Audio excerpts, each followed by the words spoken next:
మనం చూస్తూ ఉన్నాము రీసెంట్ టైమ్స్ అంటే ఈ ప్రభుత్వం వచ్చిన దగ్గర నుంచి కూడా రిపీటెడ్గా నెట్వర్క్ హాస్పిటల్స్ ఏదో విధంగా అలారం చేస్తూనే ఉన్నాయి. ఎందుకంటే మేము వైద్య సేవలు అందించలేకపోతున్నాము, మాకు రావాల్సినటువంటి చెల్లింపులు ఈ ప్రభుత్వం నుంచి మాకు రావట్లేదు, దానివల్ల మాకు ఎక్కువ బర్డెన్ అయిపోతుందని చెప్పి రిపీటెడ్గా నెంబర్ ఆఫ్ లెటర్స్ రాస్తుంది. అయినా కూడా ఈ ప్రభుత్వం ఎంత కూడా వాళ్ళలో చలనం లేదు. రీసెంట్గా మనం చూసాము, ఒకసారి డిస్ప్లే చేయమా. ఈ లెటరు రేపటి నుండి వైద్య సేవలు బంద్ అని చెప్పి నెట్వర్క్ హాస్పిటల్స్ లెటర్ రాశాయి. ఇందులో మనం చూసినట్టయితే ఆగస్టు ఈ నెల 10 నుంచి అంటే ఈ రోజు నుంచి పూర్తిగా కూడా ఈ నెల 10 నుంచి అని చెప్పేసి వైద్య సేవలు నిలిపివేస్తున్నాం అని చెప్పేసి వీళ్ళంతా కూడా ఈ లెటర్ ఇవ్వడం జరిగింది. అయితే మనం చూస్తూ ఉన్నాము ఇక్కడ ఏడాది కాలంగా మేము పడుతున్న ఆర్థిక ఇబ్బందులను ప్రజలంతా అర్థం చేసుకుంటారని భావిస్తున్నాం. ఇంతకాలం మీకు సేవ చేశాం, ఈ కష్టకాలంలో మాకు అండగా నిలవాలని ప్రజల్ని కోరుకుంటున్నాం. ఇక్కడ మనకు స్పష్టంగా అర్థమవుతుంది, ఏడాది కాలంగా మేము పడుతున్న ఆర్థిక ఇబ్బందులను ప్రజలంతా అర్థం చేసుకుంటారని భావిస్తున్నాం అంటున్నారు. హాస్పిటల్స్ కూడా మనం చూసినట్టయితే ఈ సంవత్సర కాలంగా ఆశాస్ అయితే నియర్లీ 20 times అనేక రిప్రజెంటేషన్స్ ఇవ్వడం జరిగింది.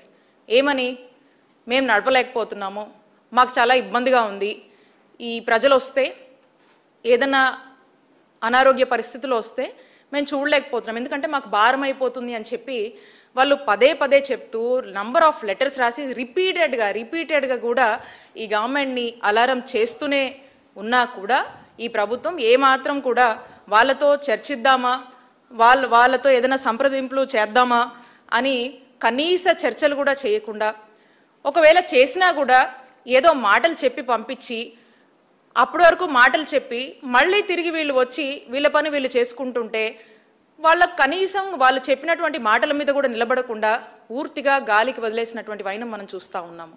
కాబట్టి ఇక నిరుత్సాహపడి పడి పడి ఇక ఏదైతే ఈ బకాయిలు పేరుకుపోయి ఇక మా వల్ల కాదు అని చెప్పి దేశంలో ఎక్కడ ఏ రాష్ట్రంలో కూడా ఆరోగ్యశ్రీ సేవలు నిలిపివేయలేదు. మొట్టమొదటిసారి మన ఆంధ్రప్రదేశ్ రాష్ట్రంలో కూటమి ప్రభుత్వంలోనే మనం చూస్తూ ఉన్నాము.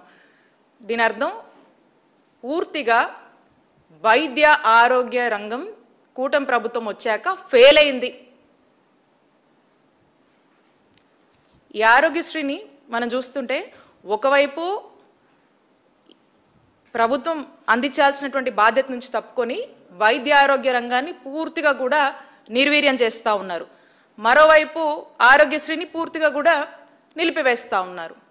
ఇదే ధోరణిగా ముందుకు వెళ్తూ ఉన్నారు. మనం చూసినట్టయితే జగన్మోహన్ రెడ్డి గారు ఆరోగ్యశ్రీని 1059 ఉన్నటువంటి ప్రొసీజర్స్ని మరింత స్ట్రెంథన్ చేసి 3257 ప్రొసీజర్స్ వరకు కూడా పెంచి ప్రజలందరికీ కూడా చక్కటి నాణ్యమైన వైద్య సేవలు మనం అందించాము. అలాగే ఆరోగ్య ఆసరా అందించాము. ఏదైనా ఒక రోగికి ఏదైనా ఇబ్బంది వచ్చి ఏదైనా సర్జరీ ఏదైనా అయితే పోస్ట్ సర్జరీ కింద ఆన్ అన్ యావరేజ్ పర్ డేకి 225 రూపీస్ నుంచి గరిష్టంగా మనం ఒక 5,000 వరకు కూడా డాక్టర్ సలహా మేరకు ఈ ఆరోగ్య ఆసరా అని చెప్పి మనం ఇవ్వడం జరిగింది. ఈరోజు అది లేదు. నెట్వర్క్ హాస్పిటల్స్ చాలా చక్కగా పనిచేసేవి, చాలా చక్కగా ఎంకరేజ్ చేసేవాళ్ళం. 9,000 చిల్లర ఉన్నటువంటి నెట్వర్క్ హాస్పిటల్స్ని 2,300 నెట్వర్క్ హాస్పిటల్స్ వరకు కూడా పెంచాము. వాటిని ఎంకరేజ్ చేస్తూ వాటిని మోటివేట్ చేస్తూ పని చేయించుకోవాల్సినటువంటి బాధ్యత ప్రభుత్వంగా మంది. ప్రజలకు నాణ్యమైన వైద్య సేవలు అందించేలాగా అన్ని మెజర్స్ తీసుకోవాల్సిన బాధ్యత ప్రభుత్వానిది. ఈ రోజున ఆ బాధ్యత ఏమీ కూడా ఈ కూటమి ప్రభుత్వం తీసుకోవట్లా. కరోనా లాంటి కష్టకాలంలోనే ఎంత ఇబ్బంది ఉన్నా అంత పెద్ద విపత్తును కూడా ఎంత అయినా కూడా ఏ కష్టమో నష్టమో బాధ్యతగా ప్రభుత్వం తీసుకొని ఎక్కడ కూడా ఇబ్బంది రాకుండా, రాష్ట్ర ప్రజలు ఇబ్బంది పడకుండా అటు ఆర్థికంగా కావచ్చు, ఫైనాన్షియల్గా కూడా వాళ్ళకు చేయూతను అందించడం కావచ్చు, చక్కటి వైద్య భద్రత, ఆరోగ్య భద్రత ఇవ్వడం కావచ్చు, ఏదైనా కూడా ప్రభుత్వంగా మరి జగన్మోహన్ రెడ్డి గారు ఆ రోజు ఉన్నప్పుడు చక్కగా ఈ రాష్ట్ర ప్రజల్ని కాపాడుకున్నారు. దీంతోపాటు అనేక ఇనిషియేటివ్స్ తీసుకొచ్చారు. ఇందాక చెప్పినట్టుగా ఆరోగ్యశ్రీని స్ట్రెంథన్ చేయడం, ఆరోగ్య ఆసరా లాంటి గొప్ప ఇనిషియేటివ్స్ తీసుకొచ్చి ప్రజలకు అందించడము, ఫ్యామిలీ డాక్టర్ లాంటి ఒక గొప్ప ప్రోగ్రామ్స్ ఇచ్చి డాక్టర్ని అవసరమైనటువంటి తలుపు తట్టి ఆ ఇంటికి ఆ డాక్టర్ని పంపించి వైద్యం అందించినటువంటి పరిస్థితులు ఈ రాష్ట్రంలో మనం చూసాం. అలాగే ఆ గ్రామానికి వెళ్ళి చక్కగా వైద్య సేవలు అందించడము, సురక్ష అని చెప్పేసి సూపర్ స్పెషాలిటీ వైద్య సేవలు సంబంధించినటువంటి సూపర్ స్పెషలిస్ట్ డాక్టర్లని అక్కడికి పంపించి అక్కడే ఆ గ్రామస్తులను వాళ్ళకు వైద్యం అందించడము, వాళ్ళకి టెస్టులు చేయడము, వాళ్ళకి ఏదైనా అవసరమైన చెకప్స్ చేసి రిఫరల్కి పంపించడము, ఇవన్నీ కూడా చక్కగా ఇంప్లిమెంట్ చేయడం జరిగింది. మరి ఈ రోజున రాష్ట్రంలో ఉన్నటువంటి పరిస్థితి, ఈరోజు ఏంటి సిచ్యువేషన్ రాష్ట్రంలో అంటే, ఒకవైపున పిహెచ్సి డాక్టర్లు సమ్మె చేస్తూ ఉన్నారు, నెట్వర్క్ హాస్పిటల్స్ సమ్మె చేస్తూ ఉన్నాయి, ట్రైబల్ ఏరియాస్ నుంచి మారుమూల ప్రాంతాల నుంచి అసలు డాక్టర్లు అక్కడ పనిచేయలేమని చెప్పేసి ఈ రోజున అందరూ కూడా రోడ్డెక్కి ఇంత పెద్ద సమ్మె వారం రోజులుగా కూడా చేస్తూ ఉంటే మరి ఈ ప్రభుత్వానికి ఏమీ కూడా కనిపించటం లేదు, ఇంత కూడా చలనం లేదు ఈ ప్రభుత్వంలో. అంటే దీన్ని బట్టి మనకు అర్థమవుతా ఉంది క్లియర్గా ఈ ప్రభుత్వానికి వైద్య ఆరోగ్యం పట్ల, ప్రజల ఆరోగ్యం పట్ల, ఆరోగ్య రంగం పట్ల ఏ మాత్రం కూడా చిత్తశుద్ధి లేదనేది మనకు స్పష్టంగా అర్థమవుతా ఉంది. ఇప్పుడు వరకు హాస్పిటల్ చూస్తూ ఉన్నాము, అసలు కొత్త కేసులు చూడట్లేదు. సరే, కనీసం ఆ ఫాలోఅప్లో ఉన్నటువంటి కేసెస్ని కూడా ఏ మాత్రం కూడా పట్టించుకోవట్లా. ఇక ఏ యాక్సిడెంట్ అయ్యో లేకపోతే ఇంకేదైనా రోగం వచ్చో లేకపోతే ఏదైనా ఇబ్బంది వచ్చిందనుకో, ఈరోజు పేద ప్రజలు కావచ్చు, మధ్యతరగతి వాళ్ళు కావచ్చు, ఎవరైనా కూడా ఇక వాళ్ళ కర్మకు వాళ్ళు ఉండిపోవడం తప్పితే ఈ రోజున ప్రభుత్వం ఏది బాధ్యత తీసుకోవట్లేదు. టోటల్గా వైద్య ఆరోగ్య రంగం చేతులు ఎత్తేసిందనే మనం మాట్లాడుకోవాల్సినటువంటి పరిస్థితి. ఎప్పుడు చంద్రబాబు నాయుడు గారి ప్రభుత్వం ఎప్పుడొచ్చినా కూడా అటు విద్యకు సంబంధించి కావచ్చు, వైద్యానికి సంబంధించి కావచ్చు, దేనికి సంబంధించినా కూడా ప్రజలందరూ కూడా అప్పులైపోవాలి, ఆస్తులు అమ్ముకోవాలి, నగలు అమ్ముకోవాలి, పొలాలు అమ్ముకోవాలి, స్థలాలు అమ్ముకోవాలి, అన్నీ అమ్ముకొని వాళ్ళ కర్మకు ఇక వాళ్ళు మిగిలిపోవాల్సినటువంటి పరిస్థితి. ఇప్పుడు రాష్ట్ర ప్రజలందరూ కూడా అనుకుంటా ఉన్నారు, ఇందుక ప్రజలందరూ కూడా మీకు ఓట్లేసింది, ఒకసారి కూటమి ప్రభుత్వం మేల్కోవాలి, ఒకసారి ఆలోచన చేయాలి. ఎంతసేపు కూడా జగన్మోహన్ రెడ్డి గారు తీసుకొచ్చినటువంటి గొప్ప ఆలోచన చేసి తీసుకొచ్చినటువంటి ప్రభుత్వ మెడికల్ కాలేజ్ని ప్రైవేటీకరణ చేయాలి. అలాగే ఆనాడు వైఎస్ రాజశేఖర రెడ్డి గారు ఆరోగ్యశ్రీని తీసుకొచ్చి ఈ జాతికి అంకితం చేస్తే దాన్ని ఇన్సూరెన్స్ మోడల్ అని చెప్పి మాట్లాడుతూ ఉంటారు. ఒకసారి మనం చూద్దాం, అసలు ఎన్నికల ముందు వీళ్ళు ఏం చెప్పారు. ఇదే ఆరోగ్యశ్రీ వీళ్ళు ఆల్రెడీ మా నాయకుడు జగన్మోహన్ రెడ్డి గారు దీని యొక్క లిమిట్ 25 లక్షల వరకు కూడా పెంచి ప్రతి కుటుంబానికి కూడా 25 లక్షల వరకు కూడా లిమిట్ని పెంచి వాళ్ళకు మనము చక్కటి వైద్య సేవలు అందిస్తూ ఉన్నాం. అలాంటి పరిస్థితుల్లో మరి వీళ్ళేదో ఆలోచించి వీళ్ళే వచ్చాక వీళ్ళేదో 25 లక్షలు లిమిట్ మేము పెంచి ఇస్తామని చెప్పి మాటలు చెప్పారు. మరి ఈ రోజున చూస్తే పరిస్థితి ఏంటి, మళ్ళీ వీళ్ళే ఒక జీవో తీసుకొస్తారు, మళ్ళీ ఇన్సూరెన్స్ మోడల్ అని చెప్తారు, ఏదో హైబ్రిడ్ మోడల్కి వెళ్తున్నాము, అదే వాళ్ళకి బాగా వర్కౌట్ అవుతుందని చెప్తున్నారు. దాంట్లో మళ్ళీ ఏం చెప్తున్నారు, ఇది 2.5 లక్షల వరకే మేము ఇస్తాము, మళ్ళీ ఇంకేమైనా ఎక్కువ అవుతే అప్పుడు ట్రస్ట్ చూసుకుంటుందని చెప్తా ఉన్నారు. అంటే మీరు తీసుకొచ్చినటువంటి ఒక ఆలోచన మీద మీ స్టాండ్ ఏంటో మా క్లారిటీ లేదు, మీ స్టాండ్ ఏంటో మీకే క్లారిటీ లేదు, మీరు కన్ఫ్యూజ్ అవుతున్నారు, ప్రజల్ని కన్ఫ్యూజ్ చేస్తున్నారు. మనం చూసినట్టయితే మన దేశంలోనే నియర్లీ 17-18 స్టేట్స్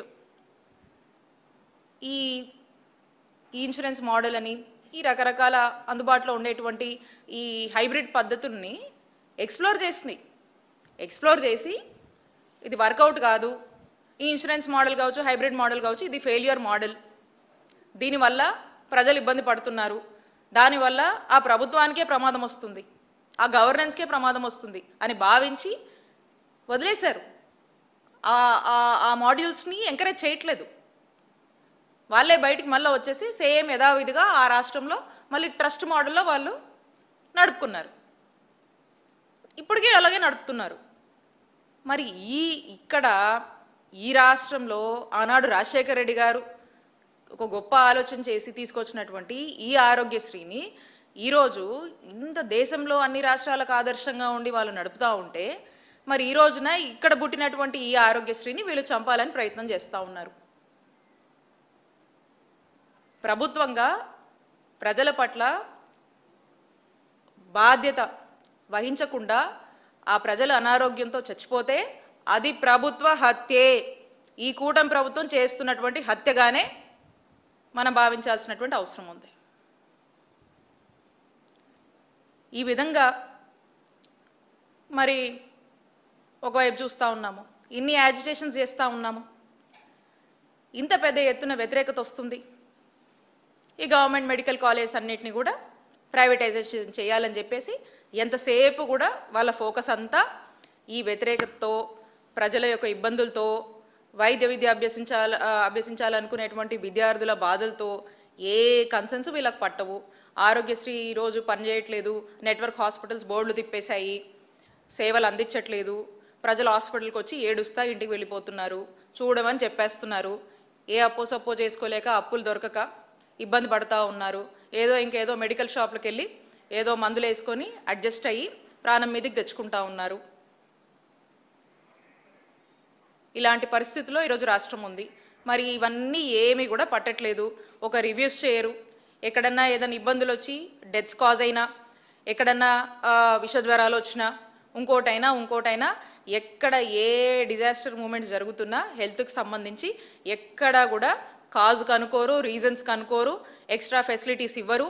అక్కడ ఏమన్నా అక్కడ రివ్యూ చేయడం కానీ, డిజీజ్ కాజ్ కనుక్కోవడం కానీ ఏటి మీద కూడా శ్రద్ధ లేదు. ఓన్లీ దేంట్లో బిజీగా ఉన్నారంటే పదే పదే చెప్తా ఉన్నాము, ఎంతసేపు ఈ ఉన్నటువంటి ప్రజల ఆస్తిగా ఉన్నటువంటి ఈ ప్రభుత్వ రంగంలో మా నాయకుడు జగన్మోహన్ రెడ్డి గారు తీసుకొచ్చినటువంటి ఇవన్నిటినీ కూడా, డెవలప్మెంట్స్ అన్నిటినీ కూడా ఈరోజు ప్రైవేటైజేషన్ పేరుతో ఈరోజు ఒక స్కామ్ చేస్తూ సొమ్ము చేసుకోవాలని దాని మీద ఉన్నటువంటి ఫోకస్ ఈరోజు ప్రజలకు మంచి ఆరోగ్యము, వైద్య సేవలు అందించాలనే ఉద్దేశం లేనే లేదు. సో దాంట్లో ఫుల్గా బిజీగా ఉన్నారు కాబట్టి ఏమీ కూడా పట్టట్లేదు. ఎన్నిసార్లు మనము ప్రజల తరఫున మనం ప్రశ్నించినా, ఎన్నిసార్లు మనం మాట్లాడుతున్నా, మనం ఏం చేస్తున్నా కూడా ఈ ప్రభుత్వానికి ఇంత కూడా పట్టట్లేదు. ప్రజల్ని గాలికి వదిలేశారు, ప్రజల వైద్య ఆరోగ్యాన్ని పూర్తిగా గాలికి వదిలేశారు అనేది మనకు స్పష్టమవుతోంది. కాబట్టి వైఎస్ఆర్ కాంగ్రెస్ పార్టీ ఒక్కటే డిమాండ్ చేస్తూ ఉంది, మీరు ఈ 3,000 కోట్లు సుమారుగా ఏదైతే బకాయిలు నెట్వర్క్ హాస్పిటల్కి చెల్లించాల్సి ఉందో ఈ బకాయిల్ని తక్షణమే సంప్రదింపులు చేసి ఆ బకాయిల్ని పూర్తిగా కూడా నెట్వర్క్ హాస్పిటల్కి చెల్లించి వాళ్ళని మళ్ళా మోటివేట్ చేసి ప్రజలకు అన్యాయం చేయొద్దు, ఆరోగ్యశ్రీని ఆరోగ్యవంతంగా ముందుకు నడపండి అని చెప్పి వైఎస్ఆర్ కాంగ్రెస్ పార్టీ డిమాండ్ చేస్తూ ఉంది.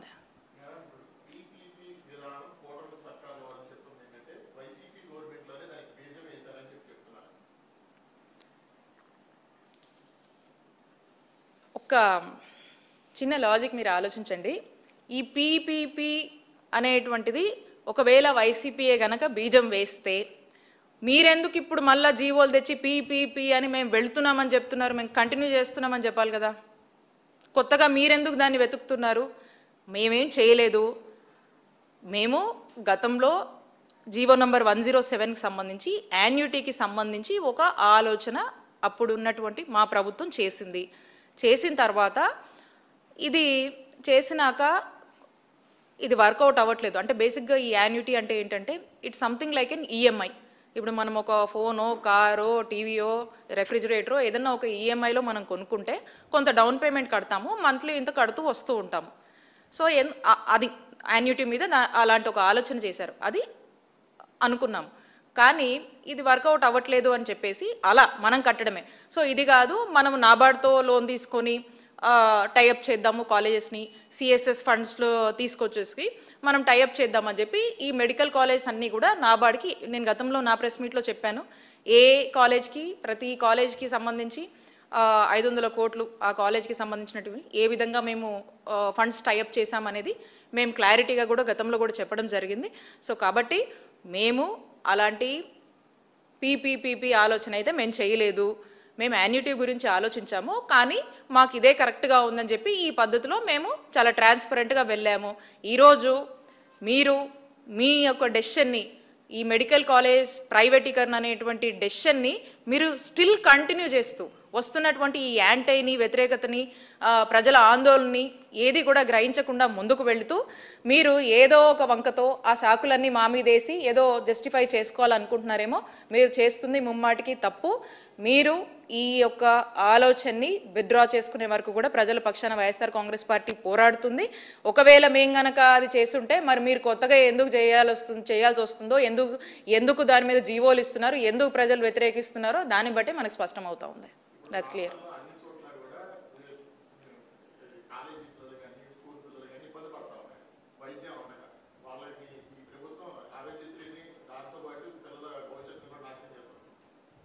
డెఫినెట్గా అదే అంటున్నా కదా, ఎప్పుడు చంద్రబాబు నాయుడు గారు ప్రభుత్వం వచ్చినా విద్య కావచ్చు, వైద్యం సంబంధించి కావచ్చు, అప్పులైపోవటం, వాళ్ళ కర్మకు వాళ్ళు మిగిలిపోవడం తప్పితే కొత్తగా జరిగేది ఏముండదు.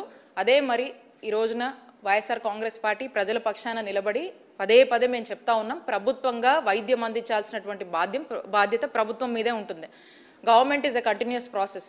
సో వాళ్ళు చేయాల్సినటువంటి, ఇవ్వాల్సినటువంటి ఆరోగ్య భద్రతను కానీ, ఆర్థిక భద్రతను కానీ ఇస్తే ఈ రాష్ట్ర ప్రజలు యొక్క ఆరోగ్యం బాగుంటుంది. విద్యాపరంగా కావచ్చు, వైద్యం పరంగా కావచ్చు, అందరూ బాగుంటారు. ఇవి వాళ్ళు డినై చేస్తున్నారు కాబట్టే మేము ఈ పోరాటం చేస్తూ ఉన్నాం.